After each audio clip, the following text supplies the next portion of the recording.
만일 영어를 한 번도 배워보지 못한 사람이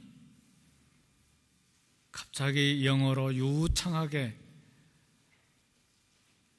옥스포드 사전에 나온 단어들을 사용하면서 설교했다면 얼마나 놀랐겠습니까?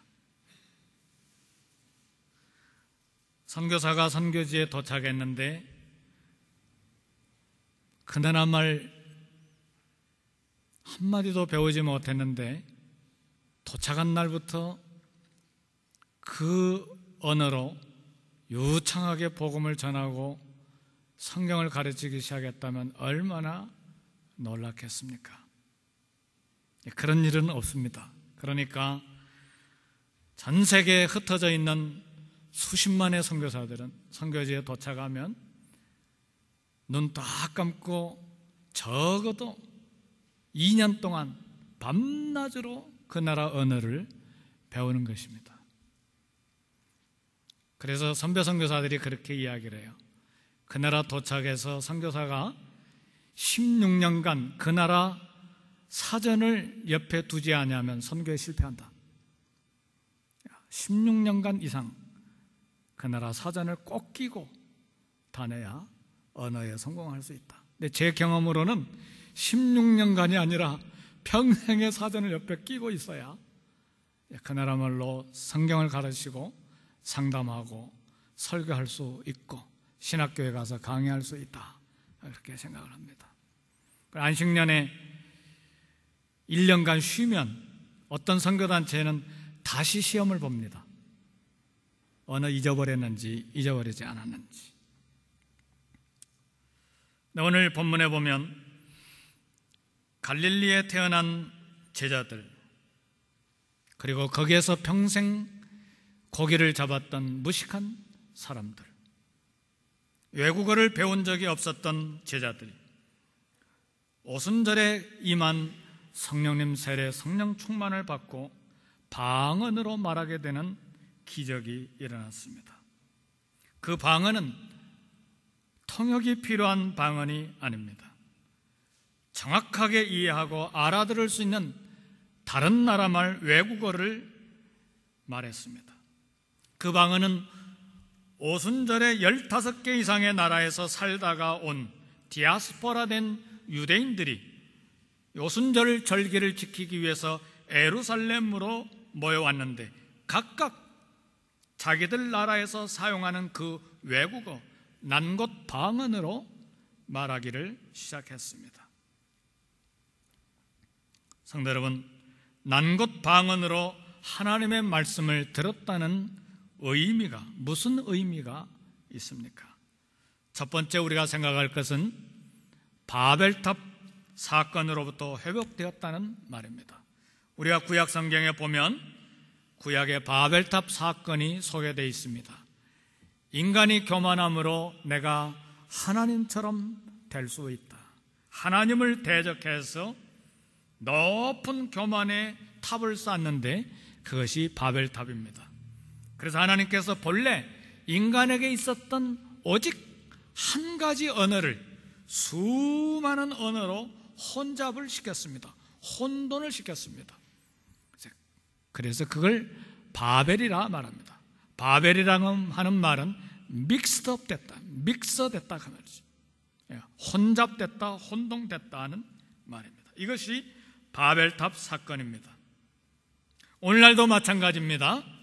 우리 마음의 교만이 우리 가슴에 자리를 잡으면 같은 언어를 쓰는 사람들이라 할지라도 생각과 마음이 쉽게 찢어지게 됩니다. 의사소통이 단절되게 되고 의사소통의 단절은 교제의 단절을 가져오게 됩니다.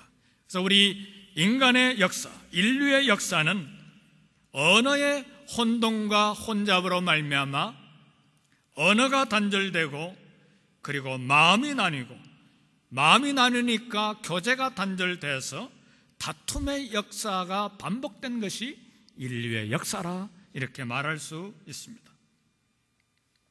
그런데 이 찢어진 언어가 오순절에 임한 성령으로 말미암아 하나로 회복된 역사가 일어난 것입니다.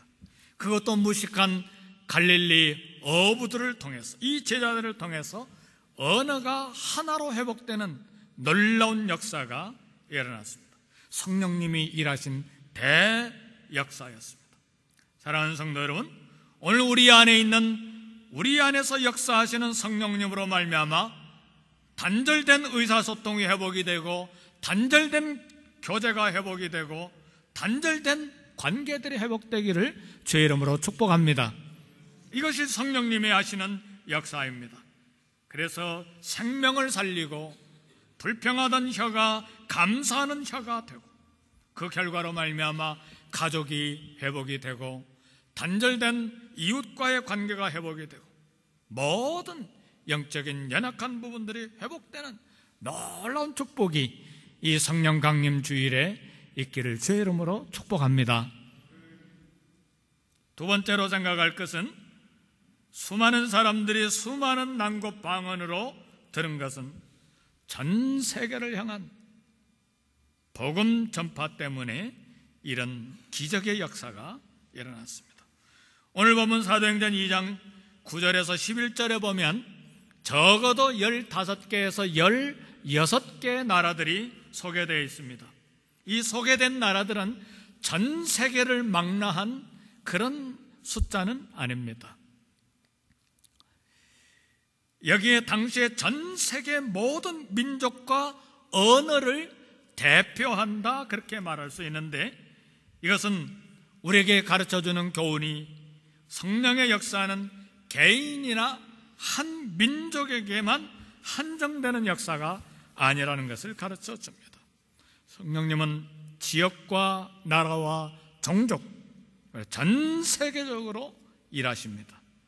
15개 이상의 나라에서 온 유대인들, 디아스포라 된 유대인들이 이 오순절에 예루살렘에 모여서 자기들이 난 곳 방언으로 알아들은 기적은 요한계시록 7장 9절의 사도 요한의 환상과 일치합니다. 각 나라와 족속과 백성과 방언에서 아무도 능히 셀 수 없는 큰 무리가 모여서 어린 양과 보좌 앞에서 찬양했다, 예배했다 하는 그런 비전 환상이 나옵니다. 따라서 이 각 방언으로 말하는 기적은 제자들이, 그리고 오늘 우리 교회가 세계 열방 구원 사역을 감당하기 위한 비전 때문에 우리에게 이 기적의 역사를 일으켜 주신 것입니다. 성도 여러분, 오순절에 갈릴리의 무식한 제자들이 15개의 난곳 방언으로 한 곳에서 말하는 기적은 오순절 날에 한 번 일어난 특별한 사건입니다. 오늘 우리가 은사를 받을 때에 방언의 은사도 있습니다. 우리 성도님들, 방언의 은사가 소원이 되시면 간절히 기도해서 방언을 받으시기를 주의 이름으로 축복합니다. 그럴 때 우리 기도가 힘이 나고, 그리고 영으로 하나님 앞에 기도함으로 우리 영이 강해지는 은혜가 있습니다. 어떤 분들은 방언으로 찬송하신 분들이 있어요. 물론 방언의 은사를 받으면 통역의 은사도 받아야 이해할 수 있기 때문에 방언의 은사 받으면 통역의 은사를 소원하라는 말씀이 있습니다. 그리고 여러 사람들이 모인 곳에서는 1만 마디 방언보다는 한마디 깨닫는 말로 해라. 깨달아 알아야 이해가 되고 그 말씀 따라서 살기 때문에, 그래서 여럿이 모일 때는 그저 방언으로 하지 말고 우리말로 기도하고 그렇게 하라고 고린도서에서 사도 바울이 교훈했죠. 그러나 어쨌든 우리에게 여러 가지 은사 중에 방언의 은사가 있기 때문에 은사를 사모하는 저와 여러분들이 되어야 할 것입니다. 그러나 이 오순절에 일어난 15개 이상의 난곳 방언으로 말하고 또 난곳 방언으로 말했기 때문에 난곳 방언으로 알아듣는 이 놀라운 역사는 수천 명이 듣고 회개하는 역사가 일어난 사건은 이 특별히 오순절 날 한 번 일어난 사건이기 때문에 오늘 우리가 복음을 전하는 일을 위해서는 그 나라 언어를 부지런히 배워야 돼요. 저도 포르투기스 배우는데 한국에서 문법 딱 한 권만 공부하고 갔어요. 도착해가지고 말했을까요? 못했을까요? 한마디도 못하고 한마디도 못 알아듣고 문법책 한 권만 공부하고 갔으니 무슨 언어를 합니까? 오늘 우리 적어도 미국에 사는 우리 젊은 세대 우리 자녀들은 이 복음 전하는 일을 위해서 적어도 3가지 언어를 배워야 합니다. 한국어에 능해야 되고, 그리고 영어에 능숙해야 되고, 스페인어에 능숙하면 좋죠. 제가 우리 막둥이 때문에 약간 실수했다 그런 생각이 들어요.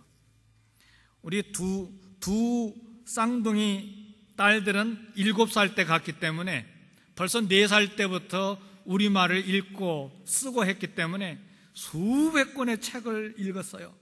브라질에 도착해서도 그렇고, 우리 막내는 11달 때 갔기 때문에 우리말을 전혀 몰랐잖아요. 그래서 상파울레에 오고 가면서 한국 학교에 계속 보내야 했는데 사역은 바쁘지 몸은 피곤하지, 그러니까 그걸 중단해버렸어요. 그러니까 영어하고 포르투기스는 능숙한데 우리말이 서툴러요. 쓰는 것도 서툴고 읽는 것도 서툴고 말하고 듣는 건 잘하는데 이게 서툴러요. 조금 잘못했다 그런 생각이 들어요.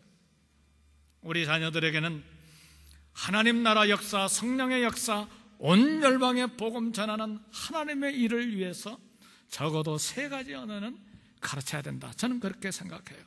그러니까 스페인어 하나 배우면 포르투기스하고 프랑스하고 그 다음에 이탈리아까지 충분히 할 수 있어요. 다 비슷비슷해요. 어느 날 영국에 가만히 있는데 익숙한 언어가 들려와요. 그래서 브라질 사람이 있는가 보다 하고 갔더니 이탈리아 말을 하고 있는 거예요. 그렇게 다 같은 거예요. 그러니까 한 언어 배우면 여러 가지 언어를 동시에 배울 수가 있어요. 우리 예수님의 이름을 증거하는 복음 전파를 위한 것입니다. 오늘날 2011년도 현재에 성경이 2517개 이상의 언어로 번역됐습니다. 왜요? 난곳 방언으로 하나님 말씀을 들어야 되기 때문에. 제가 브라질에 도착해가지고 막 우리 한국말로 예수 믿으세요, 그래야 구원받습니다, 예수 천당 불신 지옥 그랬으면 한 사람이라도 알아들었을까요? 못 알아들었을까요? 못 알아듣죠. 그러니까 부지런히 이 언어를 배우고 또 그곳 방언으로 번역해야 그들이 알아듣고 회개하고 주님 앞에 돌아올 수 있기 때문에 성경을 번역한 것은 2517개. 한 성경 신약과 구약을 번역하는데, 신약만 번역하는데 선교사 부부가 15년을 투자해야 돼요. 구약을 번역하는 데는 15년에서 45년을 투자해야 돼요. 그러니까 일생을 들여야 한 언어로 신구약 성경이 번역되는 거예요. 그러니까 2517개가 번역됐다는 것은 선교사들이, 얼마나 많은 선교사들이 피땀을 흘리고 일생을 헌신했는가.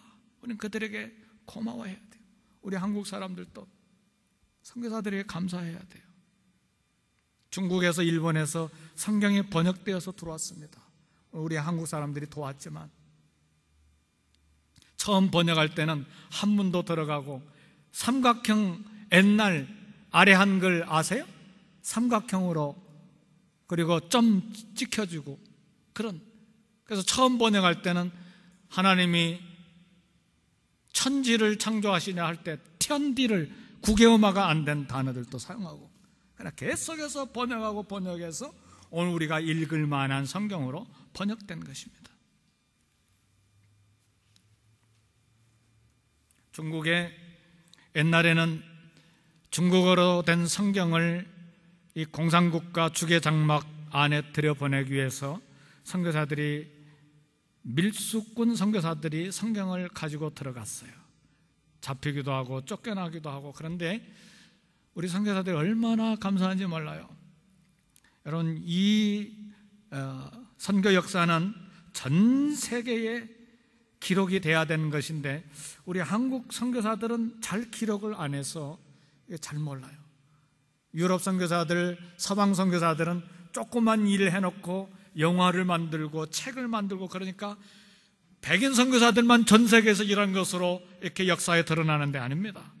중국 선교에 엄청난 역사를 일으킨 사람이 한국 선교사입니다. 최찬양 선교사님이라고 아직도 한국에 살아 계세요. 영락교에서 최초로 해방 이후에 파송한 선교사입니다.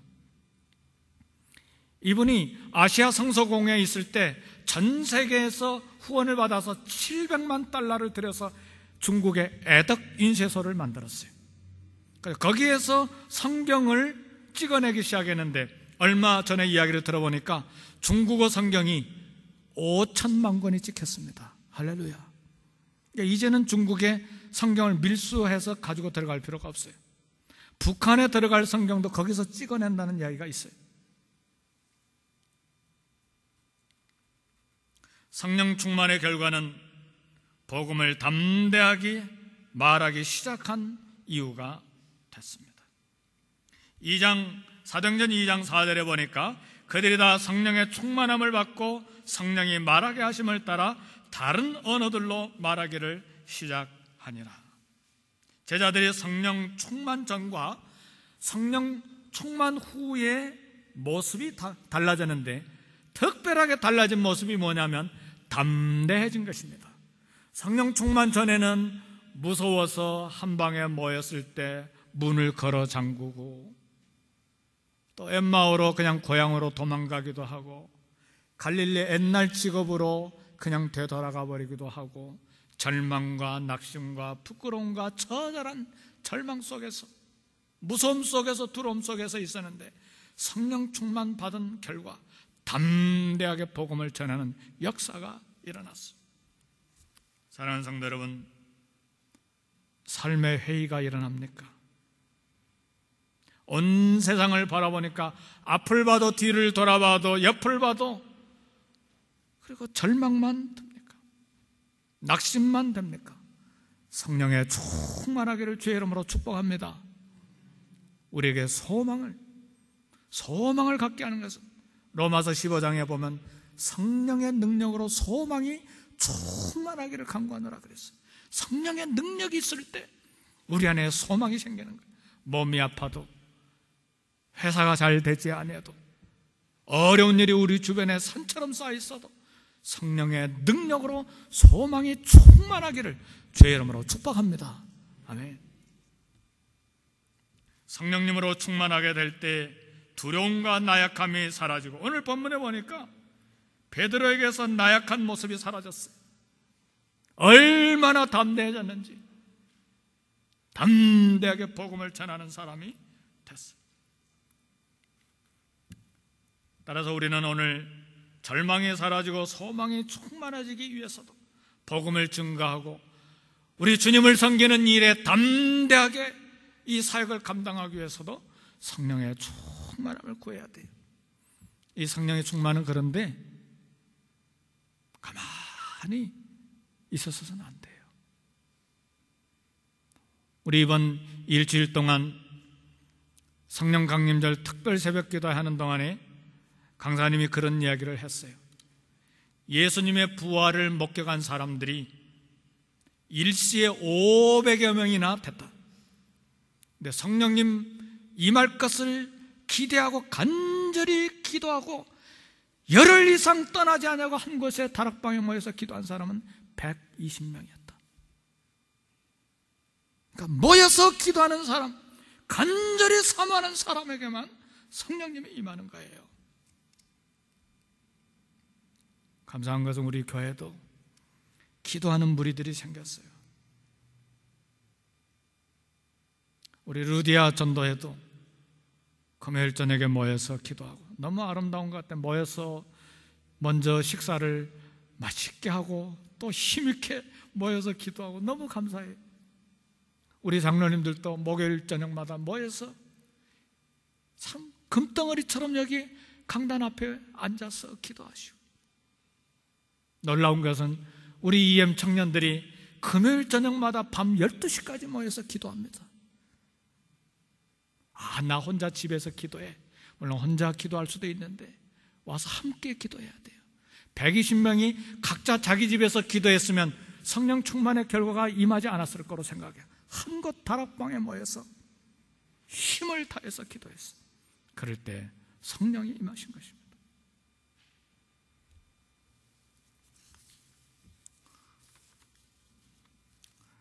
성령 충만할 뿐만 아니라 우리가 또 준비해야 될 것은 하나님의 말씀으로 무장되어야 돼요. 오늘 본문 2장 14절 이하에 보면 베드로가 11사도와 함께 서서 소리를 높여 이르되, 베드로가 설교를 했어요. 갈릴리 어부, 무식한 어부, 한 번도 이 랍비에게 가서 공부한 적이 없고 오직 예수님 학교에서만 공부했던 이 어부 출신의 이 베드로, 구약 성경을 인용하면서 설교했어요. 우리가 처음으로 대중 앞에 나가서 기도하고 처음으로 대중 앞에 나가서 설교하고 간증하는 거 쉬운 일이 아닙니다. 제가 전도사 때 신학생 때인데 가끔 수요일 밤에 이제 우리 집사님들 돌아가면서 기도하는데 맡았던 집사님이 안 오면 하전도사님 기도하세요. 그러면 일어나서 기도하는데 휙 돌아가지고 어디서 기도했는지 모를 정도로 당황해요. 그래요. 근데 오늘 이 베드로 대제사장들 앞에서, 바리새인들 앞에서, 서기관들 앞에서, 율법사들 앞에서 얼마나 담대하게 설교합니까? 암송하고 있었던 말씀 요엘서 2장을 인용하고 시편 16편을 인용하고 시편 110편을 술술 인용하면서 그것도 예수님에 관한 정확한 성경 구절을 뽑아가지고 설교하는 거예요. 그것이 성령님의 충만의 결과입니다. 우리가 말씀을 읽고 묵상하는 생활, 말씀을 암송하는 생활이 얼마나 중요한지 몰라요. 그것이 성령 충만을 받는 길입니다. 기도만 하는 것이 아니에요. 하나님 말씀으로 충만해져야 돼요. 그래서 에베소서에 보면 오직 성령의 충만함을 받으라, 그리하면 시와 찬미와 신령한 노래들로 서로 화답하고, 그런 성령 충만의 결과가 나오는데 골로새서에 보면 말씀이 충만하면 시와 찬미와 신령한 노래들로 서로 화답하고 아버지 하나님 앞에 감사하는 똑같은 결과가 나와요. 그러니까 성령 충만이 말씀 충만이고 말씀 충만이 성령 충만이에요. 아멘, 할렐루야. 근데 말씀 충만은 그저 성경을 이렇게 쭉 읽는 것으로 말씀 충만이 되는 것이 아니에요. 말씀의 은혜에 젖어 들어가야 합니다. 말씀의 강물에서 헤엄을 쳐야 돼요. 말씀이 내 가슴에 부딪혀 와야 돼요. 말씀이 묵상될 때 내 심장을 두들겨 줘야 돼요. 그래서 묵상이라는 말이 히브리어로 하가라는 말인데 으르렁거리다, 표호하다, 철썩거리다 그런 뜻이 들었어요. 파도가 절벽을 치듯이 말씀이 내게 부딪힐 때 회개가, 절망이 소망으로 변화되고 깨달음이 오니까 무릎을 치게 되고 이런 요동치는 역사가 있는 거예요. 그러니까 말씀을 읽을 때 말씀 충만은 말씀의 은혜에 젖는 것입니다. 그래야 이 말씀이 성령의 검이 되는 거예요. 생명수가 되는 거예요.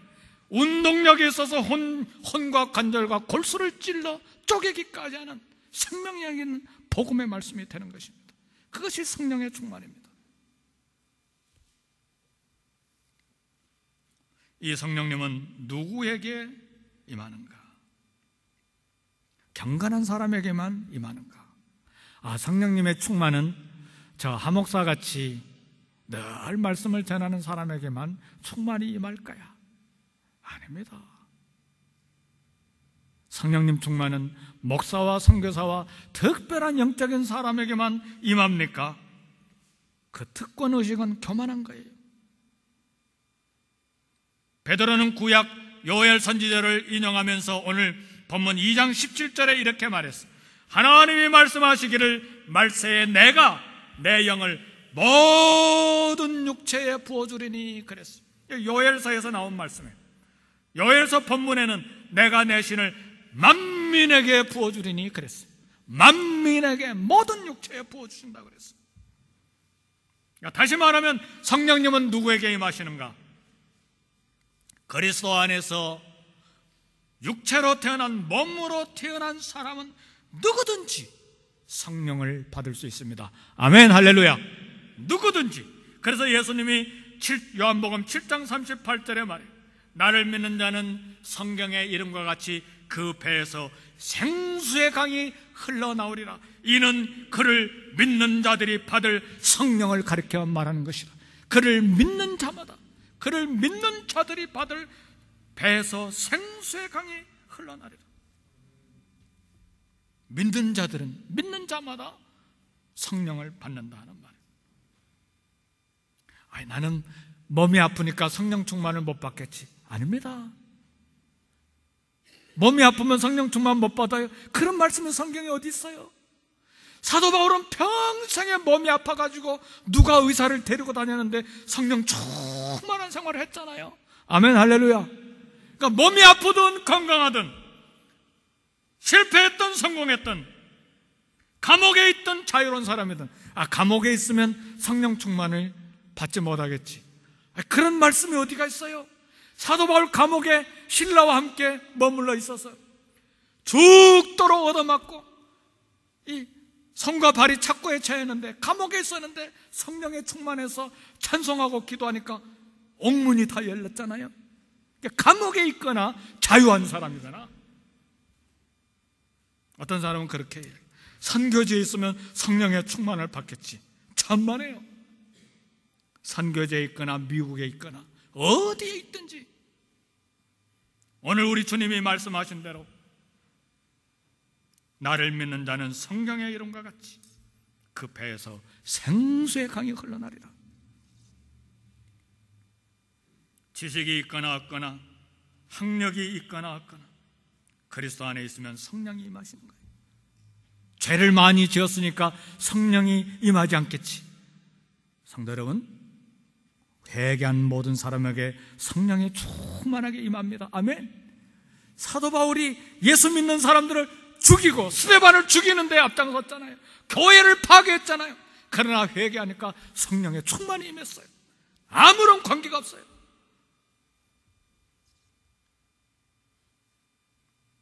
한국의 최초의 선교사로 온 언더우드 선교사님이 그렇게 이야기를 했잖아요.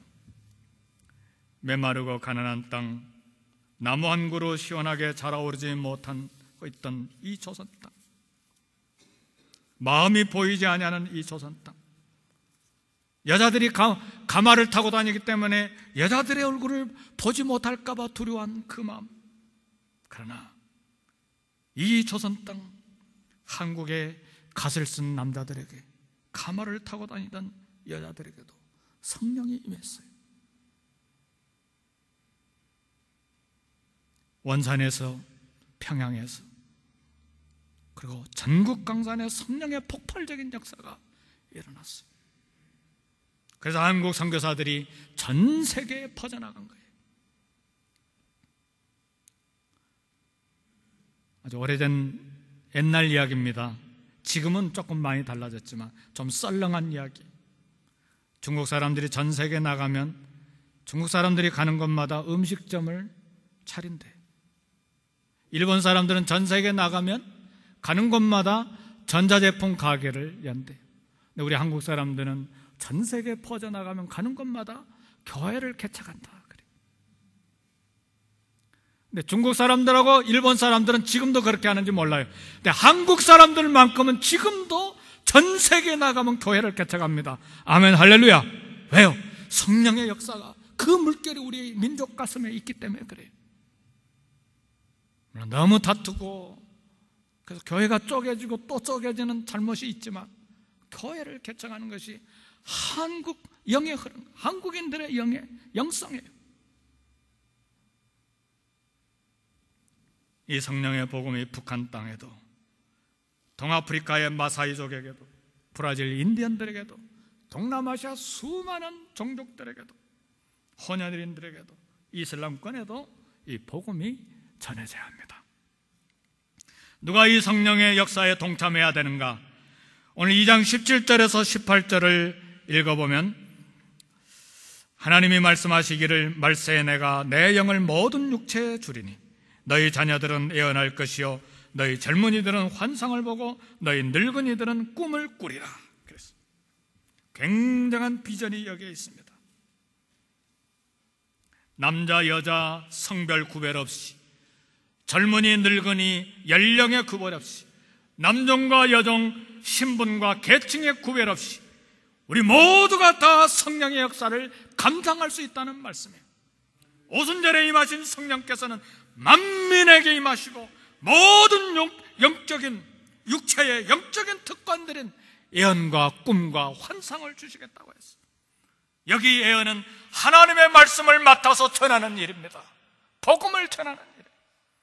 젊은이들은 비전을, 환상을 보려, 하나님 나라에 대한 확장에 대한 환상입니다. 우리 교회 청년들도 이런 환상이 있기를 원해요. 부지런히 대학을 졸업하는 것이 아니고 왜 공부하는지 전 세계 한번 나가봐야 돼요. 그럴 때 어떤 청년들은, 비전 있는 청년들은 1년을 휴학하고 선교지로 갑니다. 가서 죽도록 고생하는 거예요. 가난한 삶을 들여다보고 고통의 삶의 현장을 경험해보고 그들이 무엇을 먹고 무엇이 굶주려 있는지를 보는 거예요. 그리고 공부할 목적을 발견하고 살아야 될 이유를 발견하고 돈을 벌여야 될 분명한 목적을 발견하는 거예요. 그래서 시간을 전략해요. 어두운 다방, 어두운 카페에 들어가서 어둠 속에서 알코올을 마시면서 인생을 회의하고 그렇게 시간 낭비하지 않아요. 눈에 불을 켜고 공부해야 될 이유, 돈을 벌어야 될 이유, 이 미국 땅에서 살아야 될 이유를 발견하고 부지런히 공부하는 거예요. 왜요? 선교 현장을 봤기 때문에. 저와 여러분들의 모든 자녀들이 이렇게 되기를 주의 이름으로 축복합니다. 우리 EM 청년들이 소망이 있어요. 밤 12시까지 기도해요. 금요일 저녁마다 모였어요.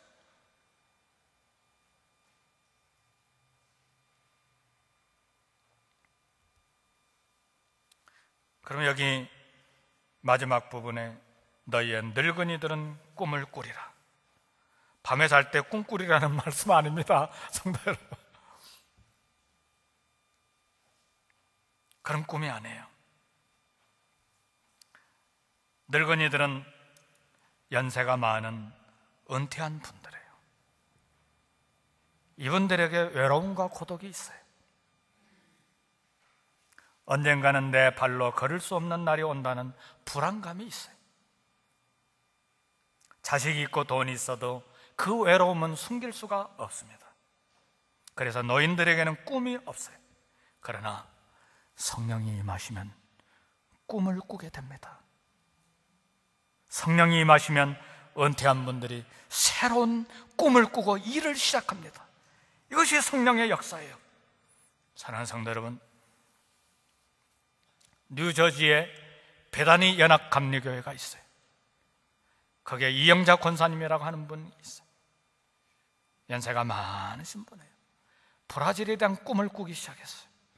그리고 저희 선교지에 왔어요. 자기 교인들을 데리고 왔어요. 수년간을 도왔는데 어느 날 제가 이제는 미국으로 갑니다. 너무 놀래가지고, 너무 또 섭섭해가지고, 세상에 그럼 미리미리 알려주셨어야 했죠. 제가 사과하고 이렇게 돼서 이렇게 됐습니다. 잘 이해가 되고 담임 목사님에게도 잘 이해시키고 선교위원회 위원장에게도 잘 이야기해가지고 지금도 수년이 지났는데도 지금도 브라질 고아원을 향해서 끊임없이 선교비가 가고 있어요.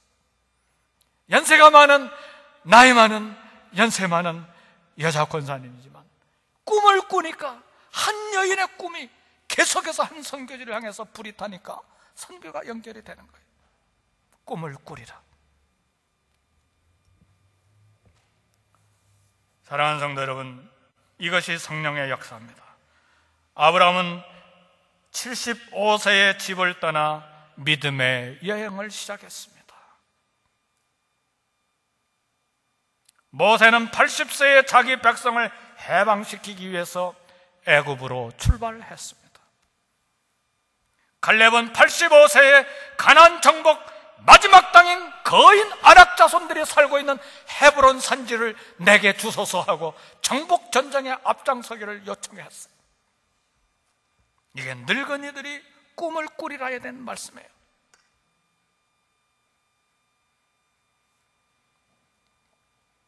교회 모든 어르신들이 꿈을 갖고 모험을 다시 시작할 수 있기를 주의 이름으로 축복합니다.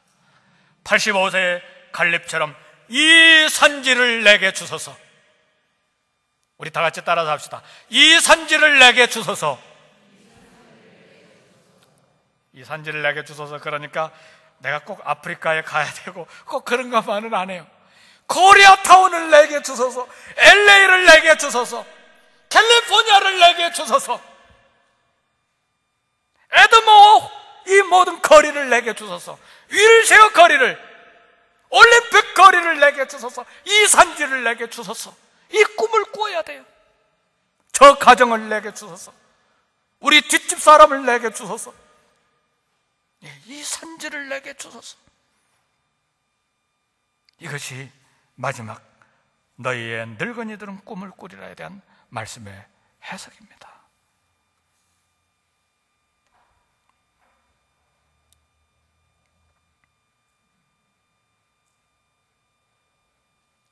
친교와 사교 모임도 우리에게 꼭 필요한, 교제를 위해서 필요한 것이지만 선교회를 만들고 산지를 내게 달라고 하는 그런 모임도 만들 수 있기를 주의 이름으로 축복합니다. 네, 꿈과 비전이 있어도 성령의 충만함이 없으면 폭발하기가 어려워요. 추진력을 얻기가 어려워요. 우리 다 비전이 있죠. 소망이 있고, 그 다음에 계획도 있고.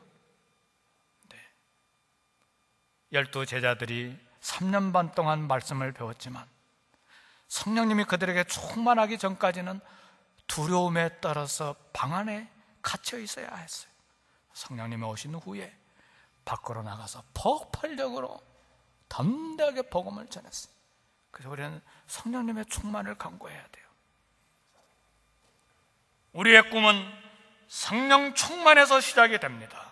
성령 충만을 사모하고 우리 교회에 성령의 충만함이 임하도록 근질게 기도하고 간구하기를 주의 이름으로 축복합니다.